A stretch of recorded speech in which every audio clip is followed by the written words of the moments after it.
Heshbán existe el potencial de tener la capacidad para poder poner en el pasado lo que es el pasado, para que no nos afecte negativamente quizás sentimientos de amargura, sucesos trágicos, fuertes, sino dijimos que la mejor manera es canalizarlos como pruebas que nosotros mismos buscamos y nos ayudaron a crecer. Por lo tanto, no debemos de crear sentimientos de amargura porque esto es lo que nos trae daño espiritual y como consecuencia físicos también en el mundo de la materia. Recordamos que Heshbán, el mazal de Heshbán es el akraf, como se dice, el alacrán. Y dijimos que el akraf nos proyecta el mismo significado de Heshbán, la capacidad de poner en el pasado lo que es pasado, o sea, sobre todo sentimientos, asuntos espirituales, poder canalizarlos para no traer envidias, odios, sentimientos de amargura y demás. Vimos que el akraf, el alacrán, es un animal pequeño, muy pequeño, pero tiene la capacidad de matar a un animal mucho más grande que él, y es precisamente por el veneno, la fuerza, el potencial tan fuerte que existe en el veneno. Es decir, su potencial verdadero, el potencial del alacrán, está internamente, no en el exterior, porque repito, no es un animal grande, es pequeño, y es este potencial interno, es decir, espiritual, el que puede hacer que dejemos en el pasado los malos momentos. Es la capacidad espiritual de poder dejar, o sea, es una fuerza espiritual, no tiene nada que ver con el mundo físico.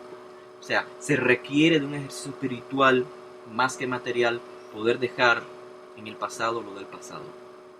Entonces, de esta manera llegamos y conectamos con el mes que vamos a estudiar, el mes de Kislev, el mes noveno. Y es realmente Kislev como un nuevo comenzar, porque hay nuevas fuerzas. Tomando como base Heshbán, hicimos todo este ejercicio espiritual y comenzamos un nuevo camino. Un camino renovado, pero no del todo, sino un nuevo camino ya con experiencia. No es un niño que nace nuevo, sino que podemos decir que es un niño que nace espiritualmente hablando, un ser nuevo que está naciendo, una nueva criatura, pero con la experiencia previa. No es casualidad tampoco que este mes se conecte con Benjamín, siguiendo el marco de cómo las tribus acampaban en el desierto, porque Benjamín, recuerden, es como la repetición de Yosef. Es un nuevo Yosef. Cuando Yosef se ausenta, nace un nuevo Yosef. Es muy similar, son los únicos dos hijos que tuvo Rachel. Entonces Kislev, repito, es un nuevo inicio, un comenzar. Kislev, ya saben, es el mes noveno, y el número 9, como pueden ver, se ejemplifica se representa en hebreo con la letra Tet. Recuerden que las letras en hebreo son números también. ¿Qué significa la letra Tet? Es interesante cuando comenzamos a leer la Torá desde el principio, o sea, comenzar otra vez el estudio de la Torá, que en el ciclo anual hace pocas semanas que iniciamos, y buscamos la letra Tet, esta letra que tiene el valor numérico de 9, con la cual por supuesto se ejemplifica también, se manifiesta el mes de Kislev. Y por primera vez en la Torá aparece la letra Tet formando el vocablo Tov. Tov significa lo bueno. Tov no solamente habla o se refiere a lo bueno, sino más bien a un beneficio. Recuerden, como hemos dicho en otras ocasiones, que cuando definimos algo como Tov, es porque hay un propósito en eso que definimos como Tov, como bueno. O sea, hay continuidad, un sentido de vitalidad. Y por esto, en esencia, Tov es vida, es Chiyut. Todo lo que Hashem hizo y describió como bueno en la creación es porque tiene sentido de continuidad. Hay vitalidad en ello. Muy bien, entonces ya tenemos cierta información sobre Kislev. Kislev está conectado con Binyamin, Kislev es un nuevo comenzar, es la repetición de algo, o sea, es un nuevo camino, pero por supuesto con nuevas fuerzas ya recibidas en Heshvan. Y debido a que es al mes 9 también, entonces el número 9, la letra Tet, nos habla, en la Torah aparece por primera vez el término Tov, o sea, aparece por primera vez la letra Tet en el término Tov. Aquello que tiene sentido, hay un sentido de por qué en este nuevo comenzar. En este nuevo ciclo en Kislev hay un sentido. Hay continuidad. Lo que vamos a hacer tiene razón de ser, no es por gusto. Y para comprenderlo un poco más sobre este significado de Tov y cómo podemos aplicarlo de manera práctica en nuestra vida, en nuestro mundo, ese es el objetivo de las conferencias, quiero que vayamos rápidamente a Bereshit, el capítulo 1, el verso 3 y del verso 3 al 4. Vamos a ver claramente el término Tov, que aparece por primera vez en la Torah. Pero lo que quiero llamar la atención es a este cuadro que se forma tan tremendo, tan ilustrativo en las primeras palabras del capítulo primero de Bereshit. Si estructuramos las tres oraciones que existen en Génesis 1 del 3 al 4, si las estructuramos en cuadros, o sea, una palabra por cuadro, un cuadro por palabra, podemos notar claramente que cada oración está formada por 6 palabras. 3 oraciones, cada una de ellas formadas por 6 palabras. En la primera oración, bueno, vamos a leerlo primeramente. Lo leo en hebreo y después en español. Dice así: Vayomer Elohim Yehi Or, Vayehi Or. Elohim dijo, haya luz, y fue la luz. Vayar Elohim et haor kitov. Y vio Elohim la luz, que es buena, o vio que la luz era buena. Vayabdel Elohim ben haor u ben haoshech. Y Elohim separó entre la luz y entre la oscuridad. Repito, 3 oraciones formadas por 6 palabras cada una. En la primera oración vemos que el término or, o sea, luz, es la palabra cuarta, y de igual manera la palabra sexta. Ambas palabras en esta oración de 6 palabras, vemos que se repite el término or.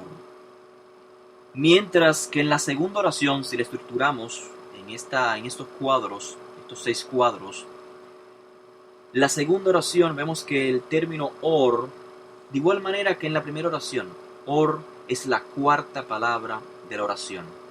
Y en lugar de la sexta palabra, que en la primera oración era or también, acá en esta segunda oración, Vayar Elohim et haor kitov, vemos que es tov el término, el vocablo que se usa en lugar de or, sincronizando con or. De esta manera vemos claramente que el término tov, bueno en hebreo, es usado para describir la luz. Y vio Elohim que la luz era buena. Ahora, si seguimos esta estructura, bueno, claramente antes de continuar, claramente la luz en sentido metafórico siempre hace referencia a lo que es bueno, a la sabiduría, a todo lo positivo. No hay nada relacionado con luz que tenga un significado negativo. Pero lo que les quiero llamar la atención ahora acá, lo que les quiero despertar la percepción es en la tercera oración. Vayabdel Elohim ben haor ben haoshech. Elohim hizo la distinción entre la luz y la oscuridad. Vemos entonces que sí, el término or sigue apareciendo en esa tercera oración como la cuarta palabra, concordando con la cuarta palabra en la primera y en la segunda oración. Sin embargo, la sexta palabra de la oración es Hoshech, oscuridad. Vemos entonces que la primera oración nos habla de luz, luego de lo bueno y luego de la oscuridad. ¿Qué significa esto? ¿Qué aprendemos de cuadro, de estas oraciones divididas en cuadros. ¿Acaso la oscuridad no es sinónimo de maldad? Prácticamente siempre que en la Torá se habla de oscuridad, no siempre, pero casi siempre, es en relación con algo negativo. ¿Acaso la oscuridad no es precisamente falta de espiritualidad, falta de luz? Para comprenderlo mejor, o sea, para tener una percepción más clara del significado que tiene la oscuridad en este contexto, quiero que leamos rápidamente, y lo tienen en sus notas, el libro de Coelet, Eclesiastés en español, capítulo 2 y el verso 13. Es muy interesante lo que dice el autor. Hay dos posibles traducciones y aquí viene la razón del porqué. Dice así: como es la ventaja de la sabiduría en comparación a la insensatez, así es la ventaja de la luz en comparación con la oscuridad. Repito, como es la ventaja de la sabiduría en comparación a la insensatez, de igual manera es la ventaja de la luz en comparación a la oscuridad. Sin embargo, se explica también que hay otra manera de leer el texto. Y es esta manera: como es la ventaja de la sabiduría en comparación a la insensatez, así es la ventaja de la luz que emerge de la oscuridad, o sea, que proviene de la oscuridad. Haor min hahoshech, la luz que emerge, que viene de la oscuridad. Realmente las dos traducciones al español son posibles, pero esta la traigo porque nos ayuda a percibir un mensaje oculto que puede estar en Coelet capítulo 2. ¿Qué implica cuando decimos que hay una luz que puede venir de la oscuridad? Haor min hahoshech. La implicación es que la luz, esta luz que emerge de la oscuridad, es la verdadera fuente de la superioridad de la sabiduría. Es la comparación que está haciendo el autor. Como es la ventaja de la sabiduría en comparación a la insensatez, así es la ventaja de la luz que viene de la oscuridad. A su vez, esto implica que es posible hallar la luz en la oscuridad. Pero claro, para poder encontrar esta luz oculta dentro de la oscuridad, o para que ésta se manifieste, debe de pasar primero por un proceso de transformación. O sea, transformar el espacio de oscuridad en un espacio de luz. Vamos a ver de qué manera tan maravillosa se conecta todo este mensaje con el mes de Kislev, el mes de nuevas fuerzas, el mes de un nuevo comienzo. Eso se manifiesta, esta enseñanza sobre la luz que emerge de la oscuridad, se manifiesta en nuestro mundo, que es el objetivo de la conferencia, traer todo esto a la vida práctica. Este mensaje se manifiesta de manera clara y tangible en el Baal Tshuva.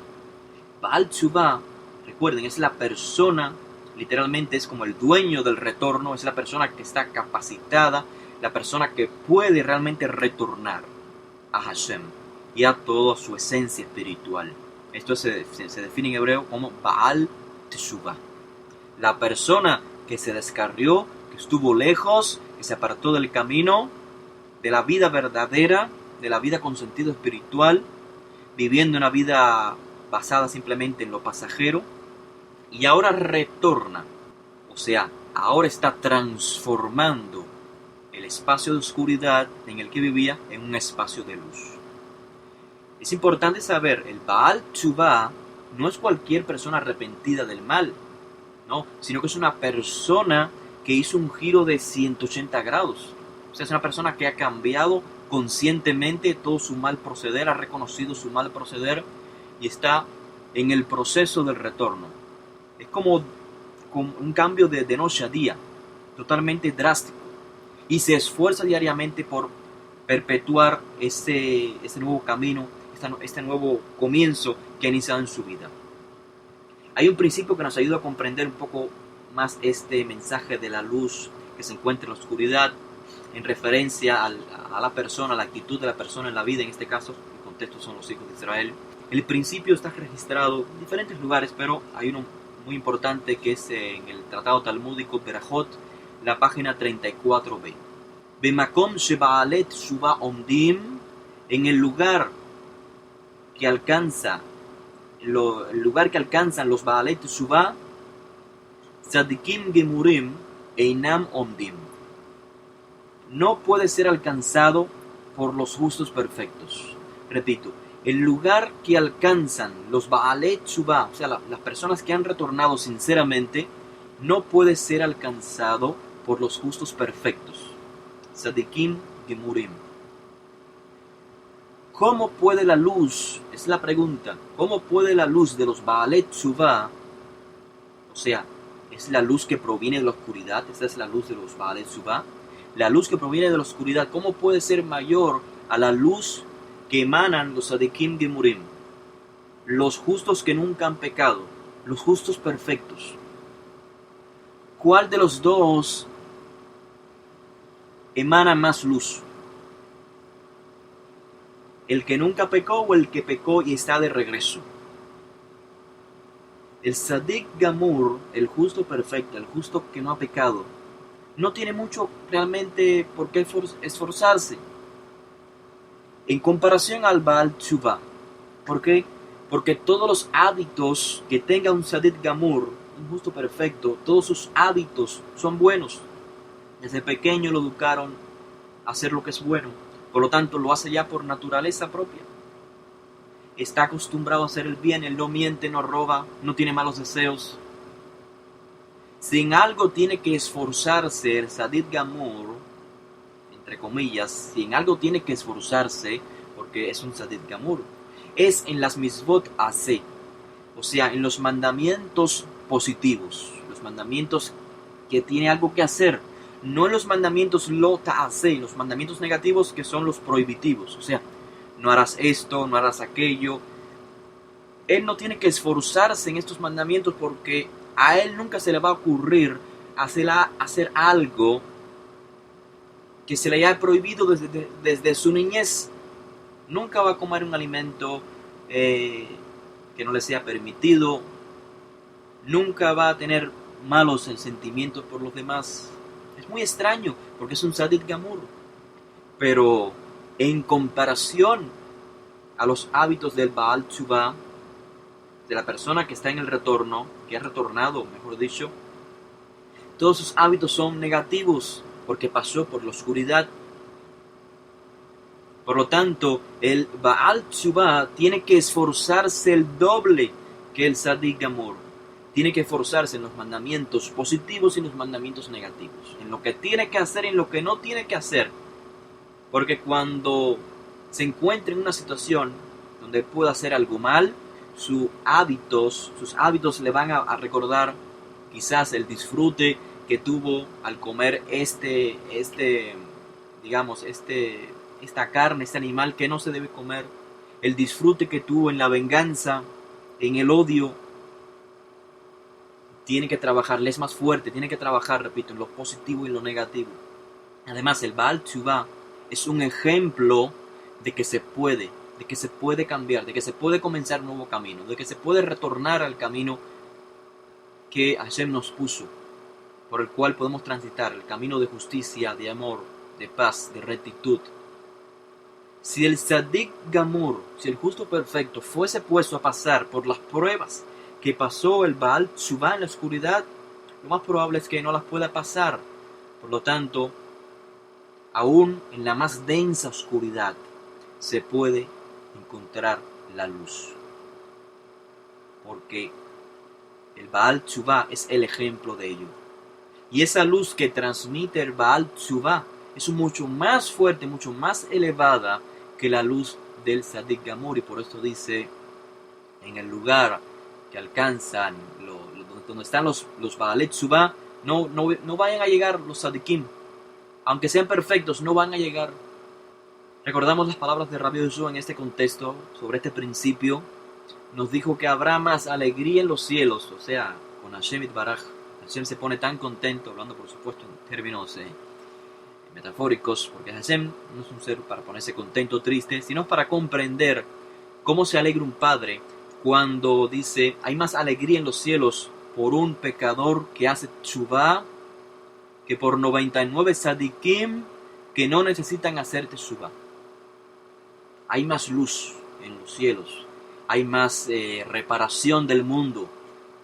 Cuando un pecador hace teshuvá genuina, teshuvá verdadera, en comparación con 99 sadikim que no necesitan hacer teshuvá, la reparación del mundo está en las manos de los pecadores en este sentido. La oscuridad entonces es un medio para encontrar la luz. Hay que percibirla así, y por esto es así comprendemos la razón del por qué el verso 4 del primer capítulo de Génesis hace una comparación entre la luz, lo bueno, y la oscuridad. Si hacemos una encuesta y quizás ponemos a un grupo de personas en un cuarto oscuro y le preguntamos, ¿qué es lo primero que harías? Lo seguro es que la mayoría, lo de seguro es que todo el mundo iría a encender la luz. O sea, la oscuridad llama a la luz. La oscuridad es un medio para encontrar la luz. Así como el Metzorá, la persona que padecía de esta lepra, entre comillas, en el desierto, ¿qué tenía que hacer? Era expulsada del campamento. ¿Con qué objetivo? Para que hiciera teshuvá, para que retornara. Porque recuerden que el Metzorá no era persona enferma físicamente, sino que la enfermedad era producto de un mal espiritual. Pero, obviamente, no hay que malentender lo que estoy diciendo, porque hay quienes se gozan en la oscuridad, hay quienes desean seguir en la oscuridad porque ven un fin en la materia. Y el goce de la materia lo ven como un bien finito. Simplemente voy a deleitarme en la comida porque eso es lo único que me da la comida. Y no percibir quizás que la comida es un medio para, sí, muy, muy deliciosa, Baruch Hashem, que hizo tantas frutas tan ricas, tan gustosas, y el deleite, la satisfacción cuando ingerimos alimentos tan ricos, tan saludables. Pero más allá del deleite físico, porque es pasajero, tenemos que entender que debemos estar saludables y que Hashem nos da todos los alimentos para estar saludables y poder servirle con devoción, con salud, con fuerza. Es un ejemplo nada más. Así que transmitiendo todo este mensaje al mes de Kislev, a este mes noveno, comprendemos que la oscuridad y la luz son dos percepciones de una misma realidad, de lo que se puede definir como Tov. Simplemente, y creo que esto lo dijimos ya anteriormente en otras conferencias, que la oscuridad, o mejor dicho, lo que a veces definimos como mal, es realmente un bien escondido, es un bien superior, porque el bien que se adquiere tras las pruebas es un bien que no se puede comparar con el bien notorio, con la luz. Por lo tanto, la luz que procede de la oscuridad, la luz que procede de las pruebas, el Sadik, el justo, el Baal Teshuvá que procede de las pruebas, es mucho más grande, mucho más digna de imitar que la luz que se ve a simple vista, del bien que se ve a simple vista. La persona que logra imponerse por encima de la oscuridad del mal, concibiéndolo o viéndolo como un medio para crecer, es verdaderamente la luz, podemos decir, la luz escondida, como dice en Bereshit. Hashem creó la luz y la escondió y se la dio solamente a los tzadikim. De hecho, fíjense qué interesante la conexión. La tribu que corresponde a este mes es Shevet Binyamin, la tribu de Binyamin. Para que veamos esta percepción de una sola realidad, pero vista de dos maneras, dos percepciones de una misma realidad, luz y oscuridad, cuando en realidad la esencia es buena, es Tov, pero para algunos se manifiesta en luz, en otra oscuridad. La madre de Binyamin, recuerdan, Rachel, cuando nació Binyamin, ¿cómo llamó Rachel a Binyamin? Le llamó Ben Oni, hijo de mi sufrimiento, hijo de mis dolores, porque Rachel murió dando a luz padeciendo ese momento tan fuerte para las mujeres. Sin embargo, Jacob vio esta realidad, pero desde otra percepción, y le llamó Binyamin. Es como decir Benjamín, hijo de mi derecha, hijo de la derecha. O sea, mientras Rachel percibió algo negativo, o sea, si la madre muere dando a luz un hijo, pues qué señal tan mala. Imagínense dar a luz y morir. ¿Qué será de ese niño que trajo la muerte a su madre? Sin embargo, Jacob percibió todo desde otro lente y le llamó Binyamin. Realmente en los dos es Tov, tanto Ben-Oni como Binyamin, está el bien en los dos. Uno es como la reflexión de la oscuridad y el otro de la luz. Pero en ambos está Tov. En ambos, recuerdan, Tov significa algo con sentido, algo con continuidad, algo con Jiut, con vitalidad. Dijimos que este mes es el mes que tiene el potencial de iniciar un nuevo camino. ¿Por qué? Porque hay nuevas fuerzas después de Heshvan. En Heshvan nos fortalecimos y entonces se nos presenta ante nosotros un nuevo camino. Y las fuerzas, por supuesto, son entonces para poder trazar el camino sin dificultades mayores. Por regla general, ustedes saben que todo lo que comienza, todo camino nuevo, comienza de una manera difícil, con mucho esfuerzo, es muy duro. Todo inicio es duro, esto es una regla general. Todo inicio es duro, es difícil, pero luego, a medida que vamos avanzando en el camino, todo se vuelve un poco más liviano, un poco más suave. Y así es que sucede en todos los aspectos de nuestra vida. Pero no pensemos que por el hecho de comenzar ahora con nuevas fuerzas, un nuevo camino, con nueva percepción de la realidad, no pensemos que el camino va a ser fácil, ¿no? Las fuerzas, como ya dije, las fuerzas se nos otorgaron, o aquel que tuvo la capacidad de recibirlas en Heshvan, se nos otorgaron para vencer los obstáculos. En este contexto, recordamos que Jerusalén, la ciudad sagrada, se encuentra ¿dónde? Se encuentra en la zona de la tribu de Binyamin, precisamente. Y lo más importante de Jerusalén, ¿qué es? El Bet HaMikdash, el templo, donde Hashem dice que iba a hacer morar su nombre, su manifestación, la Shekhinah, iba a estar en el Mikdash, en el santuario, la presencia divina. ¿Y cómo tomó lugar todo esto? ¿Cuál fue el inicio de todo esto? De Jerusalén, el Bet HaMikdash, Binyamin, que poseía aquella tierra. ¿Cuál fue el inicio? Lo acabamos de leer. La madre de Binyamin, Rachel. Como dijimos, todo inicio de cada cosa es duro. ¿Qué pasó en el nacimiento de Binyamin? Hubo un juicio. Fue ejecutado un juicio sobre Rachel. Rachel muere. Pero luego, ¿cuál fue el resultado de todo esto?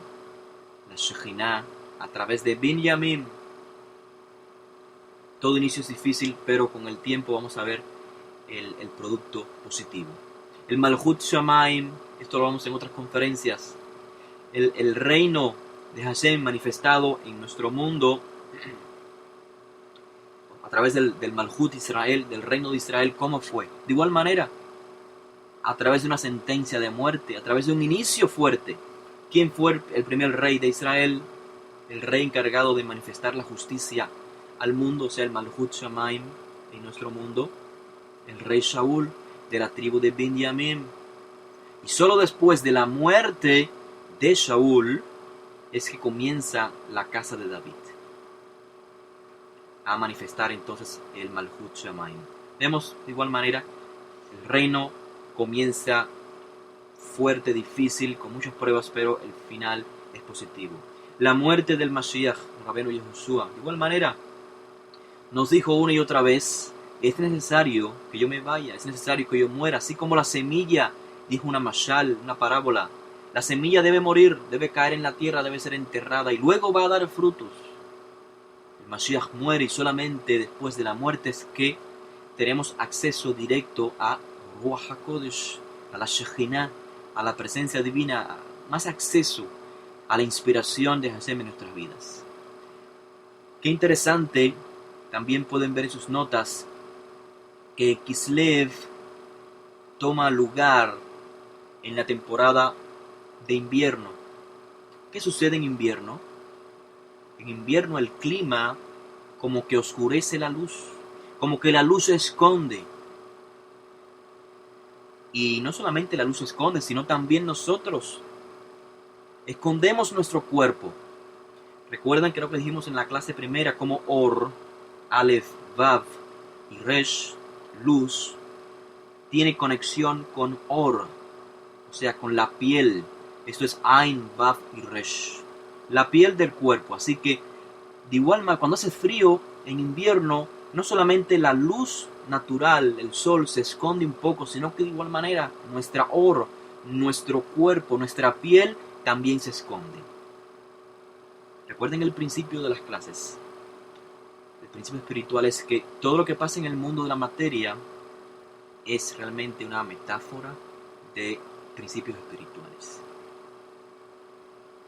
Este mes, en términos babilónicos, por supuesto, en el mes del calendario babilónico, lleva por nombre Kislimu, según los expertos.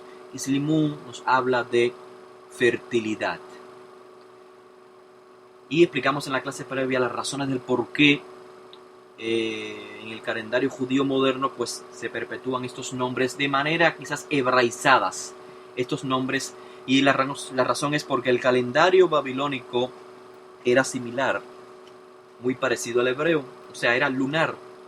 Por lo tanto, cuando nuestros ancestros estuvieron en Babilonia en el exilio, nuestros meses no tenían nombres, sino que eran por números, el primero, el segundo, el tercero, el cuarto, el quinto, así sucesivamente. Pero se tomaron entonces los nombres que se usaban en Babilonia, los meses de Babilonia. Y de alguna manera se hebraizó. Por ejemplo, ya no se dice Kislimu, sino que se dice Kislev. Pueden ver en las notas cómo Kislev en hebreo viene de la raíz Kasal o inclusive Kesel, que significa Kesel, confianza. Pero este es uno de los vocablos en hebreo que pueden significar lo uno y lo opuesto. Por ejemplo, Kesel puede significar confianza, pero también estupidez, en el sentido de que una persona no es una confianza cualquiera, sino una persona que se confía demasiado, que es demasiado ingenuo. Y esta confianza entonces puede tener un contexto también poco negativo y se define también como estupidez. De igual manera, en hebreo tenemos el término para bendecir, baraj. Baraj se usa como raíz de bendición y también puede significar maldición. Son términos que pueden tener significados dobles. Ahora, lo interesante de la confianza quizás ingenua o demasiado crédula, ejemplificada con la estupidez, se puede ver también de manera positiva en nuestro mes. ¿Por qué? Este es el mes donde ponemos la confianza en Hashem, este nuevo caminar. Está la luz y está la oscuridad. Y aunque estemos en la oscuridad, tenemos confianza en Hashem de que todo va a pasar, de que es temporal, y nos enfocamos en lo positivo. O sea, este mes, la persona que nace en este mes tiene la capacidad por naturaleza de enfocarse, de ver lo positivo en cada aspecto de su vida. Y es por esto que el 25 de Kislev se celebra Hanukkah. Eventos que tomaron lugar en este mes no por casualidad. Recordemos, como dijimos al inicio, si Hashem es el que es perfecto, un término que usamos en nuestro lenguaje, todo lo que Él hace es perfecto. Y en relación a la nación de Israel, por supuesto, ha de ser perfecto. No hay ningún evento que haya ocurrido en nuestra historia por casualidad o sin un significado profundo. ¿Qué pasó en Hanukkah? ¿Cuál es el milagro de Hanukkah? Hay muchos milagros en Hanukkah, pero sobre todo conectándolo con Kesel, con la confianza absoluta, aún ingenua, es que en Hanukkah vimos como pocos vencieron a muchos, Cómo un ejército sin armaduras profesionales pudo derrotar a un ejército profesional. Cómo los justos vencieron contra los malvados. Esta es la confianza total, ingenua, que debemos de tener en Hashem.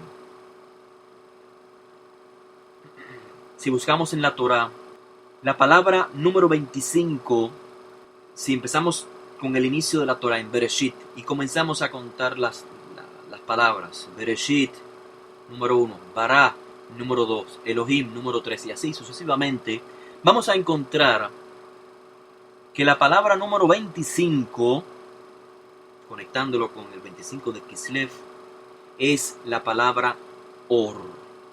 ¿Recuerdan? Ya sabemos que Or es Tov, pero es un Tov obvio. Y no es por gusto que el 25 de Kislev encendemos la Hanukkah. El 25 de Kislev encendemos las luces, así como se encendieron también en el templo, en el Bet HaMikdash, cuando los macabeos pudieron restaurar y purificar otra vez el templo. No es casualidad. Hanukkah es un término muy interesante, lo pueden ver en pantalla las diferentes connotaciones que tiene el término Hanukkah. Lo primero que nos habla Hanukkah, claro, es lo obvio. Hanukkah significa literalmente dedicación, y por ello el término se debe a que Hanukkat Habayit fue la dedicación del templo. Hanukkat, la dedicación de la casa, la dedicación del templo, con el encendido de las luces. Es importante también comprender cómo Jinuj, que significa en hebreo la educación, la preparación del maestro hacia el discípulo, hacia el estudiante, viene de la misma raíz de Hanukkah. ¿Por qué? ¿Cuál es la connotación en Kislev y Hanukkah, el Jinuj y la educación? Recuerden que Jinuj es realmente lo que hace el maestro verdadero, es el que tiene la capacidad de extraer la belleza interna del estudiante. En hebreo la belleza interna es gen. El maestro original, auténtico, no es el que impone una nueva conducta totalmente aislada del estudiante, sino el maestro original, verdadero, es aquel que ve la belleza en el interior, ve el potencial interior en el estudiante y lo ayuda para que éste lo pueda exponer de manera magnífica. Se repite lo mismo de la luz y la oscuridad. ¿Qué es más importante, la belleza externa o la belleza interna? Siempre pongo este ejemplo, que con una persona bella estéticamente, su exterior, su físico es bello, podemos hablar quizás, digamos, una hora, pero si no hay una belleza interna, la conversación se convierte en una pérdida de tiempo. Sin embargo, lo opuesto no es igual. Una persona que es bella internamente, una persona con bellos sentimientos, podemos pasar con ella hablando y charlando quizás más de 2 horas. Claro que sí, porque la belleza interna es como la luz que sale de la oscuridad. Como el hombre debe fijarse no en la belleza externa, sino en la belleza interna de la mujer, porque realmente eso es lo que va a traerle su verdadera satisfacción, más allá de la satisfacción física que se desvanece con el tiempo porque es temporal. La belleza interna puede perdurar e inclusive puede aumentar con el tiempo, lo opuesto a la belleza externa, que se marchita con el tiempo, que se desvanece con el tiempo. La belleza interna es todo lo opuesto, crece con el tiempo. Así que lo importante es ver lo positivo en este mes y la conexión que existe entonces entre Keshet, o sea, el Mazal, la constelación para este mes, el arco. ¿Qué significa? El arco es la posibilidad de darle al blanco aún desde lejos. Y se manifiesta claro en la lucha de los macabeos. ¿Cómo los macabeos supieron dar en el blanco? ¿Cuál era el blanco realmente? Tenemos que entender qué es lo que querían los sirios helenistas en Israel. Querían destruir la identidad hebrea. ¿Qué es lo más importante que se les prohibió a los judíos en aquel momento? Shabbat y el Brit Milá. No podían guardar Shabbat, santificar el día del Shabbat, ni podían circuncidar a sus hijos. ¿Por qué razón? La razón es muy obvia.